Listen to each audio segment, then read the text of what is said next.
So 6 years as a hired songwriter, about 6-7 years as a jingle writer.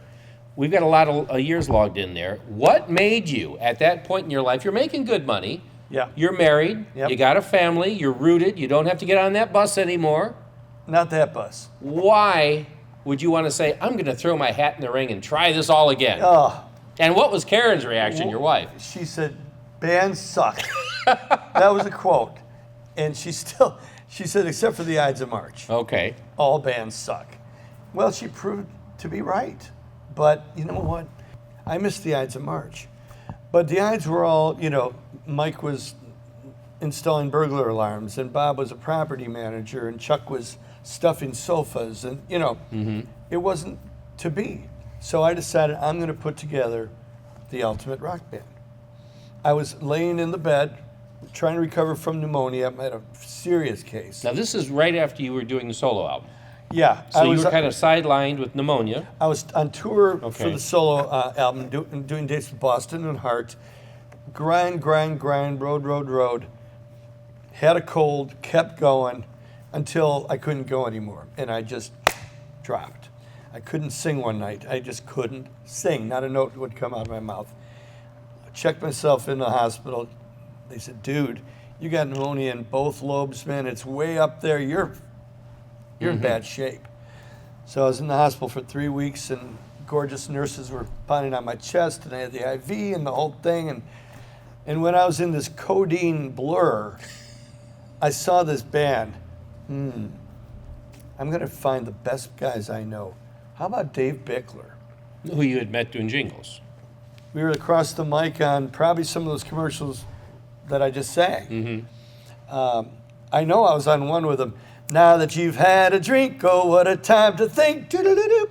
I should have had a V8. Yeah, he was there. Okay, so we're both kind of whoring ourselves out, making good money from jingles. But I heard this guy sing, and I go, this guy is not just a jingle singer. He had already been in Jamestown Massacre, sang Summer Sun along with VJ Conforti. I knew, he had the chops. But I knew also that he had never sung a great song. And that's what intrigued me about Dave. So he was the first guy I thought of for this band. Maybe about the same day I thought of Frankie Sullivan. Okay. Because Frankie was in a band called Mariah. Now Mariah, we share a lineage because Bob Distocki and Frank Rand managed Mariah. Okay. And they managed the Ides of March too. So one day Bob Distocki invites me out to see Mariah, and I went out to some festival, and there was this kid with the long hair. Now I'd recognized this kid because he was showing up at Jim Peterik shows. So you think Frank was bringing him to your shows and vice versa? No, Rick Wiegand was bringing him to Jim Peterik shows. And he had the long hair, and he kind of looked like Frampton one day and someone else the next day. He was like this chameleon, good-looking rock guy. And there he was on stage. I go, I know this guy. Well, that guy was Frankie Sullivan. And he's all over the stage, and he's rocking it. And I go, he needs to be in my band, my new band. And so now I invited him over to the house. This was before I invited Bickler over. He sits down in my kitchen counter, the same counter where I wrote Hold On Loosely, with the famous kitchen counter, which is in the book, by the way. There's a picture of the counter. And he starts playing the lead, the opening lick of Somewhere in America. This will bring back a memory. All right. See if I can do it.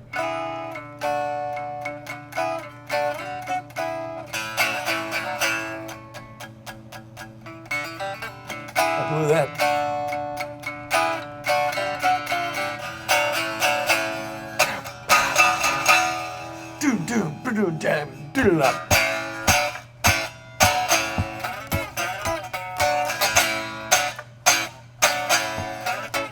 You're back at Point East. Yes, I am. Hey girl, help me if you can. I'm coming to you with my heart in my hand. Give me love. Yeah. So now you were performing that song with the Jim Peterik band. I was. I didn't realize that. Oh yeah. Okay. Yeah. That was my first real rocker that I wrote. So did he come see you play it and pick it up by ear? Yes. That's impressive. It is impressive. And he's sitting down there just real humbly playing this lick. This kid's cool. He learned somewhere in America. He was in. He was in, man. You know, that sold me. So then we start huddling. What else do we need? Mm-hmm. And I told him about Bickler, called him over. And the first song we sang together was a thing I wrote called Pepperhead.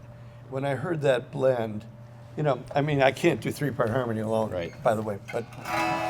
It's one of the few things you can't do. Well, right? yeah. There's a few other things, too.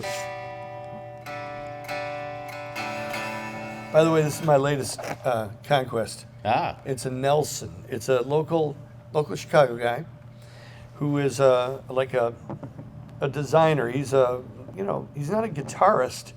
He's a designer. Like Leo Fender was not a guitarist. Mm-hmm. He was a, what do you call it? Engineer.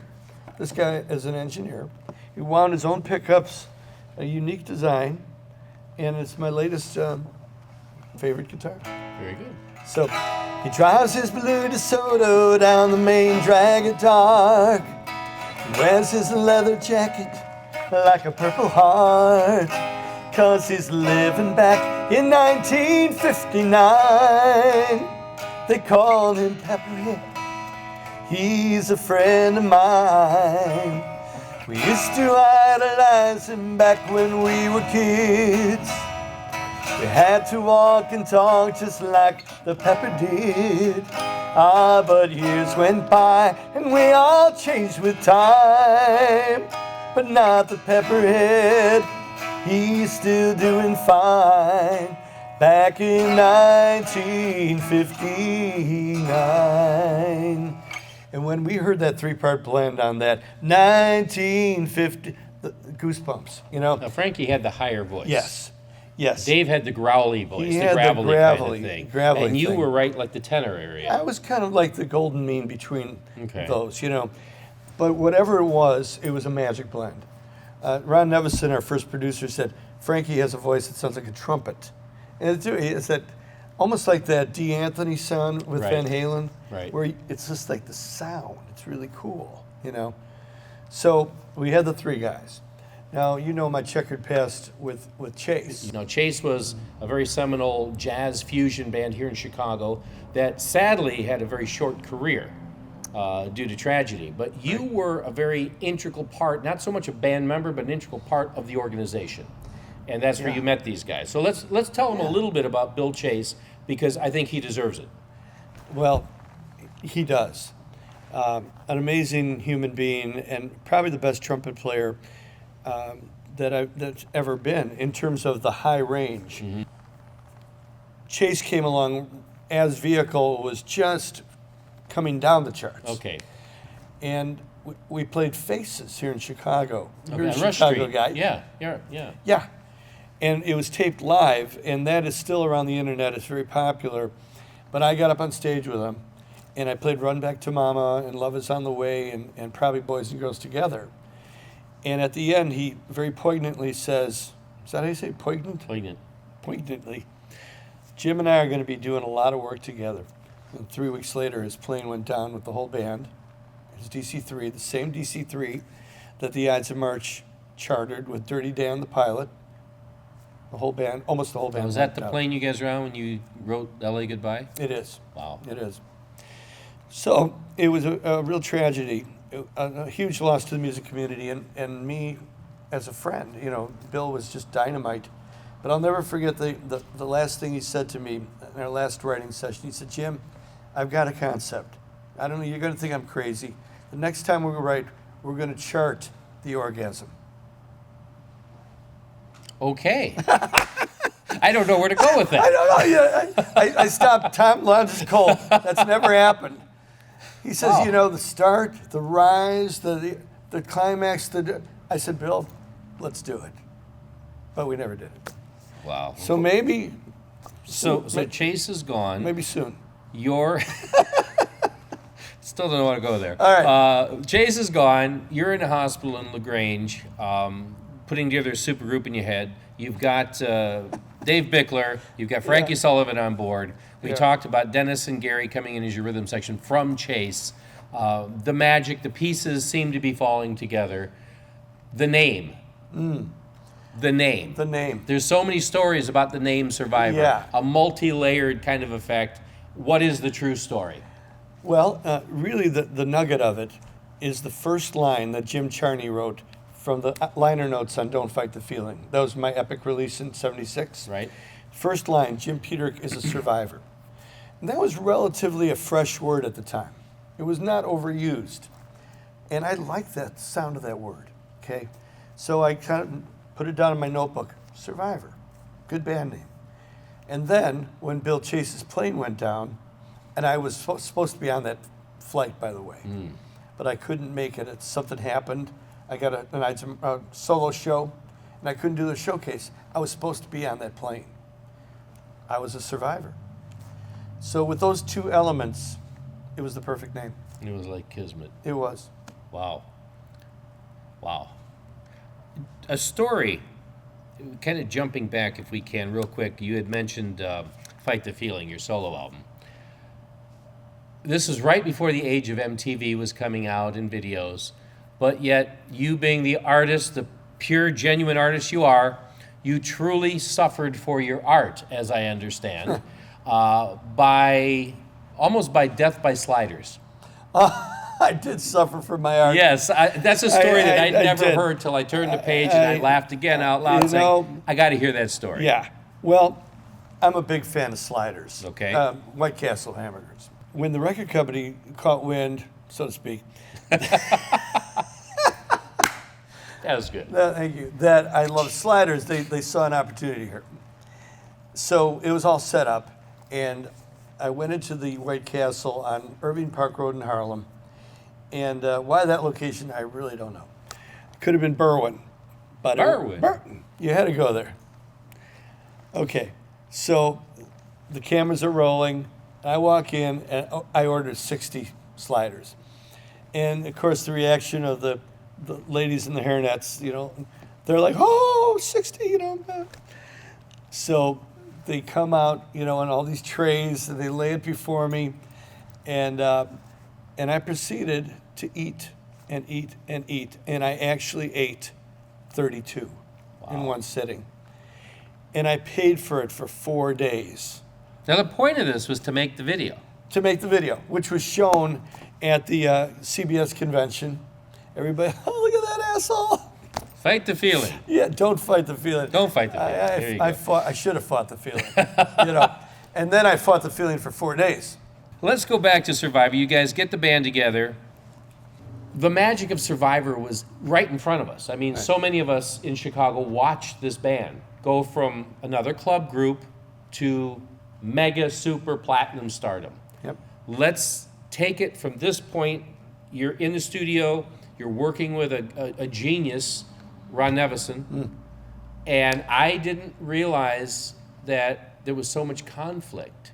Not with the band so much, but with the management, production, audio people, that this album almost was made 2 or 3 times. Pretty much. Well, we made great demos. And we cut these demos that sounded like masters. And that's what got us signed. We had a demo out on the street for almost a year with no takers. Now, if I can interrupt you there, I think that's the demo you gave me to play on the radio. Yes. Somewhere in America, Love Has Got Me, Chancey. Somewhere in America is one of them that we used to play. Yep. And it might have been later down the road then. You also gave me one on Rebel Girl, which would have been probably later. A little bit later. And I remember those are the 2 we really jumped on with Night Rock. Oh, you were the first jock to play Rebel Girl. Yes. Yes. And that was another story for another day. But that was a great So these demos were almost like masters. They were masters. In fact, there's a term we have in the business called chasing the demo, which is, when you first learn a song, you're excited about it. You run into the studio, you have all that enthusiasm, and it shows on the tape. So like I said, we were being peddled on the street for a year without any. We were building our following back home, which is great, but the labels didn't want to hear about it. They, the business is so fickle and so weird. It only takes one, though, for a fire to start. And suddenly, a guy named John Kolodner heard the demo. The legendary John Kolodner, who discovered Well, he, Pump, he was the Aerosmith resurgence guy. Right. But he was just an amazing guy, and I owe a lot of my success to him. Not only signing Survivor to Scotty Brothers / Atlantic at the time, but putting me together with Steven Tyler, 38 Special, Sammy Hagar, Henry Paul, Blackhawk, on and on. All guys you went on to write with. Correct. Okay. He was the guy. And I want to see him. I really do. I don't even know where he is. But I owe a lot to him. He came into town. We rented SIR. And he said, I want to hear if this band is for real or if it's just a studio group. Because he had this voice, And we blew him away. Boom, Somewhere in America, Love Has Got Me. And then the day before, I said, guys, I got a new song. And Frankie's like, we got enough. I go, I got a new one. We should learn one new one. It was called 2020. And begrudgingly, the band learned it. And after we played Somewhere in America, Love Has Got Me, and a few others, he says, you got anything new? Because those he had already heard on the demo. Yeah. Okay. Got anything new? Well, we got one. And we played 2020, blew him away. We played that song 5 times in a row. Wow. And he starts rocking back and forth and twisting his beard. And finally said, I'm signing this band. And he trucked us over to Nick's Fish Market when that was the place. Yeah. We bottled Cristal, sirloins all around, toasting. One of the greatest days of my life. Wow. Now, did you get to say, I told you so to the guys? Oh, absolutely. Did they listen? No. No, well, they would have signed us anyway. So you guys were playing all the big haunts, but you hadn't quite crossed over yet. Now, you were getting a little airplay with Somewhere in America. Oh, yeah. Now, who was the first jock in Chicago to play that in Chicago market? Yeah. Well, was it WDAI at the time? DAI? Would that have been Mitch Michaels? Yes. Okay. He was the first guy. Great DJ. Still going. Mitch I saw him recently over at the Akata. Great guy.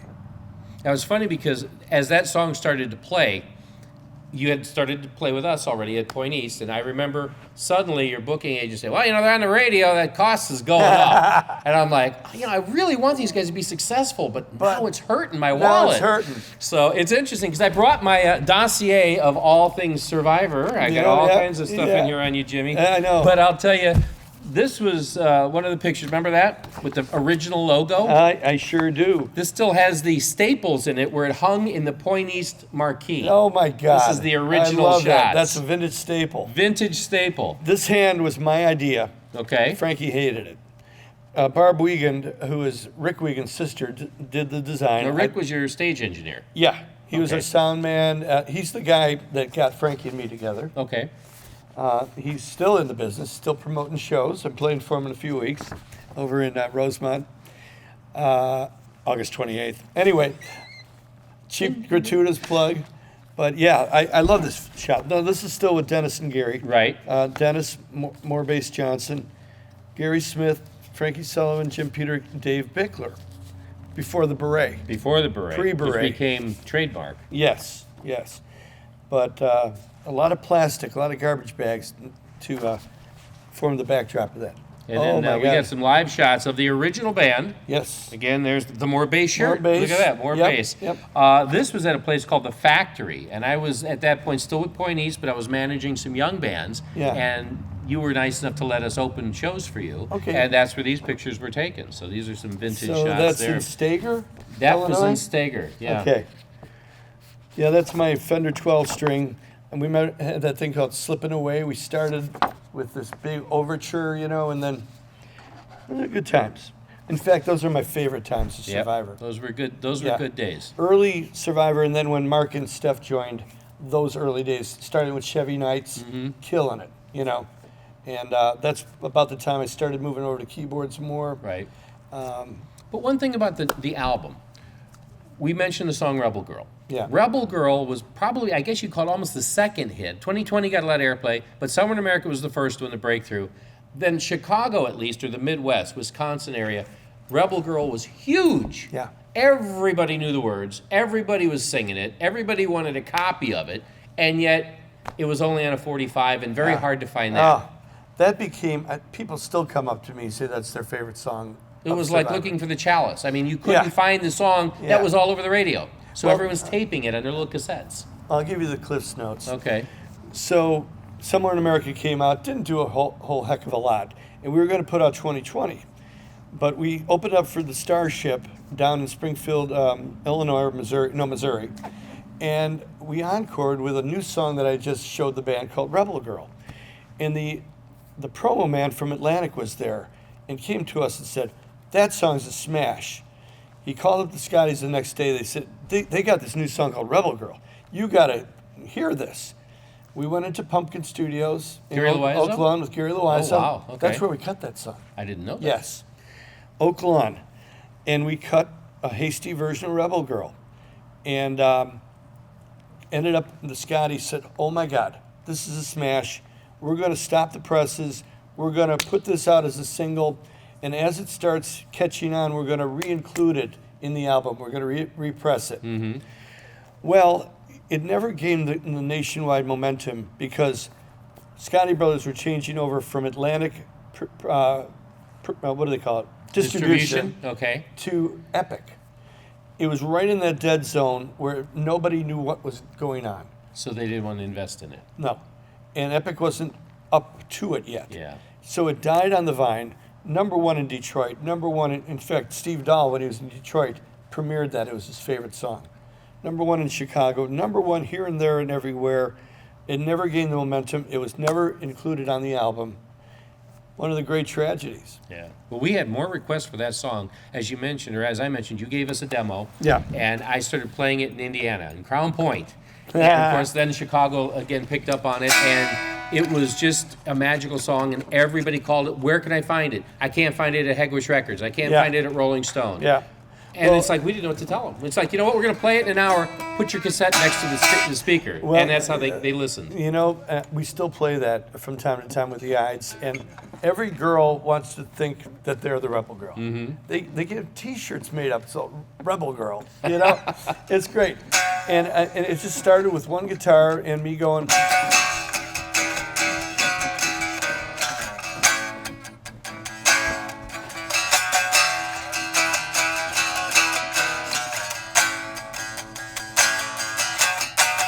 Out on the edge of night, in any city you can name, there rides the rebel girl, the wild one no one dared to tame. But the light in her eyes is a fire. Have you seen her? The rebel girl in action in the city. At night you hear her call. The rebel girl, so lonely and so pretty, bringing out the rebel in us soul. You know, Memories. it's just had the mojo, that song. You know, if they would have repressed that, you just sold all those albums over again. Oh, I know. Just on that song. I know. Don't even go there. All right, another song that I remember vividly you guys playing at Point East, which you never recorded on vinyl, but yet another band did. You want the real story? I would love that real story. You don't want the story that Frankie tells on stage? I would like the Okay. real story.